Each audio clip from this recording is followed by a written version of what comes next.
नमस्कार मंडळी, तुमच्या सर्वांचं मनापासून स्वागत करते माझ्या चॅनलवर, ज्याचे नाव आहे प्युअर व्हेज तडका बाय नीलम. पावभाजी तर आपण नेहमीच हॉटेलमध्ये, घरी किंवा बाहेर खातोच, पण आज मी तुमच्यासाठी घेऊन आले आहे एकदम सोपी, झटपट आणि माझ्या खास पद्धतीने बनवलेली नीलम स्टाईल पावभाजी. या पावभाजीमध्ये आपण बाहेरचा कोणताही कृत्रिम रंग वापरणार नाही आणि भाज्या मॅश करायचा अजिबात कंटाळा येणार नाही. अशी एक भन्नाट ट्रिक मी यामध्ये सांगितलेली आहे, तर व्हिडिओ शेवटपर्यंत नक्की बघा. चला तर मग वेळ न घालवता रेसिपीला सुरुवात करूया. सर्वात आधी आपण भाज्यांची तयारी करून घेतलेली आहे. इथे मी पाव किलो शिमला मिरची, पाव किलो वाटाणा, पाव किलो फ्लावर, पाव किलो फरसबी म्हणजेच बीन्स घेतलेले आहे. सोबतच 2 ते 3 बटाटे साल काढून ते काळे पडू नयेत म्हणून पाण्यामध्ये कापून ठेवले होते. आता या सर्व भाज्या आपण कुकरमध्ये टाकूयात आणि पाणी घालताना लक्षात ठेवा, भाज्यांच्या वर येईल एवढंच पाणी घालायचं आहे, जास्त पाणी नाही घालायचं. सोबतच थोडं मीठ टाकूया आणि कुकरचं झाकण लावून गॅसवर याच्या फक्त 2 शिट्ट्या काढून घेऊयात. कुकरच्या शिट्ट्या होत आहेत तोपर्यंत आपण पावभाजीचा खरा सुवास आणि चव वाढवणारा मसाला तयार करूयात. मिक्सरच्या भांड्यामध्ये 1 अख्खी लसणाची कुडी सोलून घेतलेली आहे. 2 इंच आल्याचा तुकडा बारीक चिरून घेतलेला आहे. आता यामध्ये आपली खास चव वाढवणारी 1 चमचा बडीशेप आणि कोथिंबीर याची छान फाईन पेस्ट बनवून घेऊयात. तर आपली ही पेस्ट तयार आहे. आता मिक्सरच्या भांड्यामध्ये 3 मध्यम आकाराचे टोमॅटो आणि भाजीला नॅचरल लाल रंग येण्यासाठी 1 बीट साल काढून त्याचे बारीक तुकडे केले आहेत. तर टोमॅटो आणि बीट यांचीही छान अशी पेस्ट करून घेऊया. सोबतच इथे मी 3 मध्यम आकाराचे कांदे बारीक चिरून प्लेटमध्ये काढून घेतले आहेत. आपल्या कुकरच्या 2 शिट्ट्या झालेल्या आहेत आणि कुकर पूर्णपणे थंड झालाय. भाज्या एकदम मऊ शिजलेल्या आहेत. आता इथे मी नेहमीप्रमाणे भाज्या मॅशरने मॅश नाही करणार.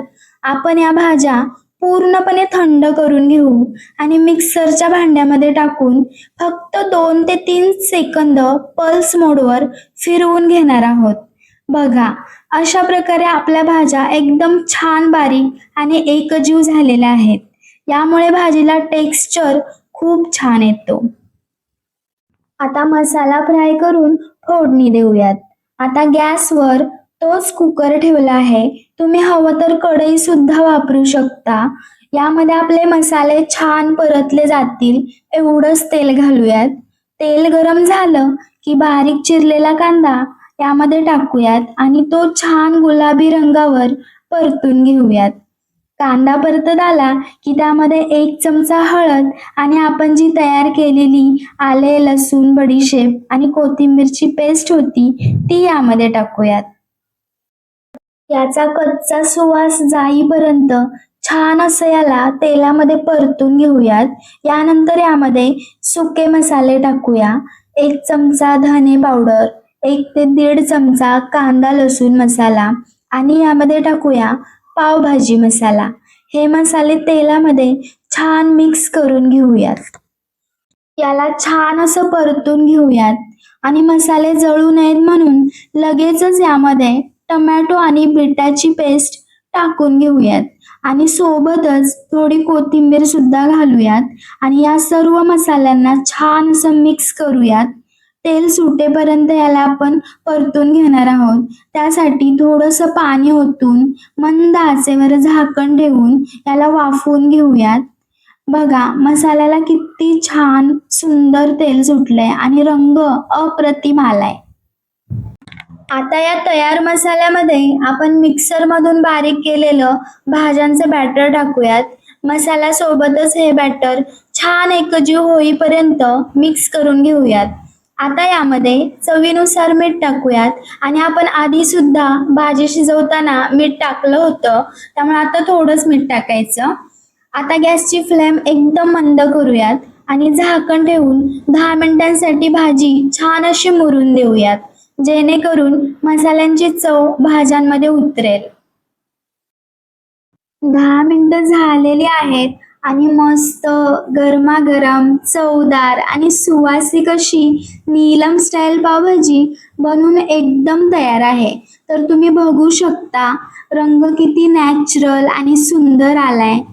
तर आपण पावभाजी बाजूला ठेवूयात आणि आपण पावभाजीसाठी लागणारे पाव गरम करून घेऊयात. गॅसवर पॅन ठेवलाय, त्यामध्ये थोडंसं बटर टाकलंय आणि पाव दोन्ही साईडून मंद आचेवर छान असा भाजून घ्यायचा, जेणेकरून करपणार नाही. आणि जर आपल्याला आवडत असेल तर त्यामध्ये थोडीशी भाजी टाकून सुद्धा याला छान असं मंद आचेवर भाजून घ्यायचं. आता पावभाजी खाण्यासाठी एकदम तयार आहे. बाहेर छान पाऊस पडतोय आणि घरात या गरमागरम पावभाजीचा मस्त सुवास सुटलाय. चला तर मग उशीर न करता ही पावभाजी छान सर्व करूयात आणि याचा आस्वाद घेऊयात. तुम्हाला ही रेसिपी कशी वाटली मला नक्की सांगा. रेसिपी आवडली असेल तर नक्की लाईक करा आणि आपल्या चॅनलला सबस्क्राईब करायला विसरू नका. चला तर मग अशाच मस्त मस्त रेसिपीजमध्ये भेटूया. तोपर्यंत धन्यवाद. थँक्यू.